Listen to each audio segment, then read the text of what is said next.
The World Health Organization have been locked in at this emergency meeting all afternoon, and they're expected to make their announcement shortly. That announcement, whether this will be an international public emergency, similar to Ebola or swine flu. Now, just behind me, a plane landed about an hour ago directly from Wuhan, that 11-hour flight that landed here. And that's one of 3 flights that are made every week to London's Heathrow. Now, authorities say that flight would have gone through enhanced measures. So what does that mean? The announcement would have been made on the plane about the situation, about coronavirus. The aircraft would have been isolated when it landed, and also a health team would have gone to meet the aircraft. Now, there have been no confirmed cases of coronavirus in the UK. And that's the situation, that's the measures that the authorities here have put in place, the Department of Health, Public Health England. But the measures in China have been much stricter. When you arrive from the epicenter of the coronavirus outbreak, this is what awaits you. Passengers landing from Wuhan into Beijing are greeted by masked officials in biohazard suits. Thermometers screening for early signs of the virus. This is a country on high alert. Unless for essential reasons, we suggest that people outside of Wuhan don't go to Wuhan, and Wuhan residents don't leave Wuhan. This will reduce the movement and reduce the transmission. But with one of the biggest festivals in the Chinese calendar coming up, the Lunar New Year, it might be difficult to keep a city of over 11 million people on lockdown. There are now more than 500 confirmed cases of coronavirus. The vast sprawling city of Wuhan in Hubei province is where the virus was first detected. The outbreak has already hit Hong Kong and several cities in China, including the capital Beijing and Shanghai. Further cases have also been confirmed in Thailand, Japan and South Korea. Outside of Asia, the virus has now reached the US too, with a confirmed case near Seattle. The World Health Organization has only declared a global health emergency 5 times, including for Ebola and swine flu. Screenings are already happening at airports around the world, heat sensors checking for a fever and medical workers on standby. And at London's Heathrow, where 3 flights a week come directly from Wuhan, health officials say enhanced monitoring will take place with what they say is a rapidly evolving situation. The risk at the current time to the UK is low. This is a problem that's essentially focused within China. Efforts are being made to eradicate or to stamp out the cases that are occurring in China. And if that's done effectively, then we shouldn't see any cases in the UK. Back in Wuhan, the seafood market where the virus is thought to have started is still closed. Health workers are on the front line, dealing with a mysterious virus they still don't know much about. My family are worried about our work here, and they get even more worried when they see the news every day. I always tell them it's okay as we're well protected. But I'm just saying that to give them peace of mind. We're actually afraid and worried. But as long as we're on duty, our own sense of mission will support us to do the job.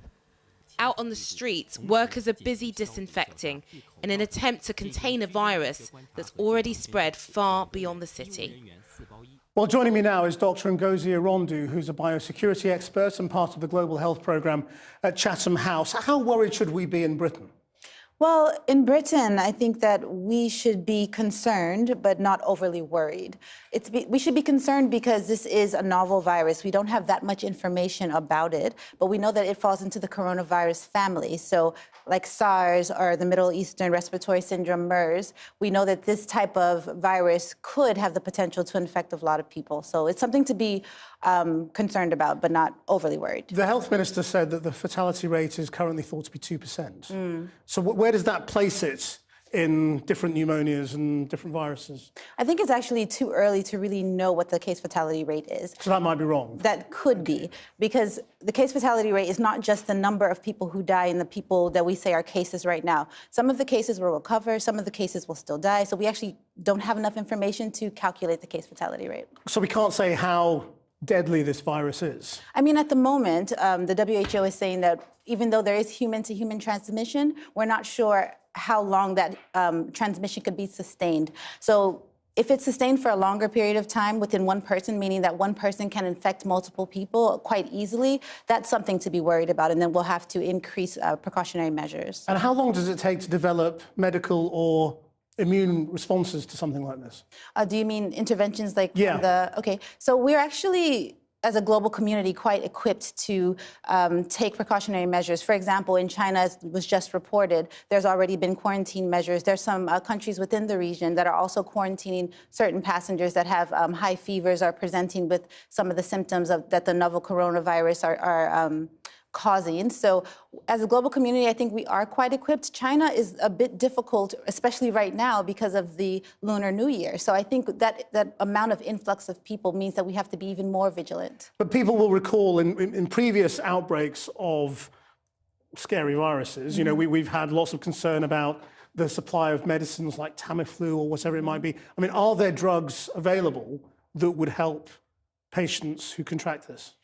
We actually don't know at the moment, right? It's a new virus. It's something that we've never seen before. So we're not sure if there's a specific medicine that can help. Antivirals, because it's a virus, antivirals should be effective, but we're not quite sure which one at the moment. Right now, the WHO is just suggesting or recommending that we take hygienic measures, as in washing our hands, wearing masks. I mean, in China, they're wearing quite a few masks, yeah.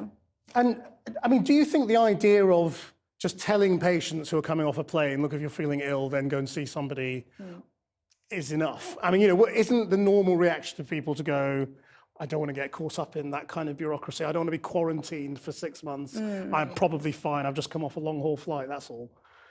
So you're saying, is You it know, more likely are people likely to comply with advice that says, if you're feeling a bit ill, hand yourself in?